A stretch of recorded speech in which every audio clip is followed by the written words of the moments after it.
الركن الثاني من أركان الإسلام إقام الصلاة. لماذا قال النبي صلى الله عليه وسلم إقام الصلاة ولم يقل الصلاة؟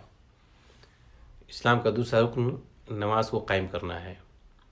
ہمیں سوچنے کا مقام ہے کہ اللہ رب العالمین اللہ کے رسول صلی اللہ علیہ وسلم نے کیوں کہا ہے کہ نماز کو قائم کرنا، صرف نماز کیوں نہیں کہا؟ نعم، لأن الصلاة لابد أن تأتي بها مستقيمة قائمة على الوجه الذي أمر الله بشروطها وأركانها وواجباتها ومكملات السنن، ولا تأتي بمبطل من مبطلات الصلاة حتى تكون الصلاة صحيحة قائمة وإلا كانت باطلة.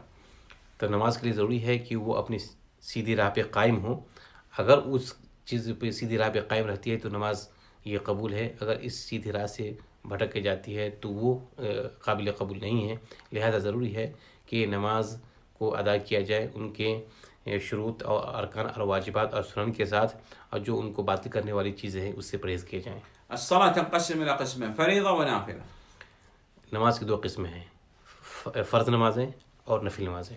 الفرض الصلوات المفروضة الخمس في كل يوم وليلة، فرض وہ نمازیں ہیں جو 5 وقتی نمازیں ہیں دن و رات کے اندر. والجمعة في كل أسبوع.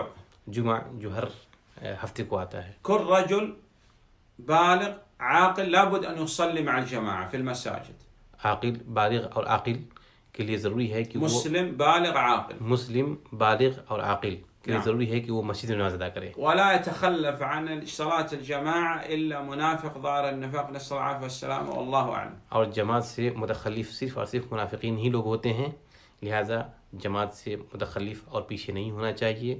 اس چیز کو اللہ رب العالمین بہتر جانتا ہے.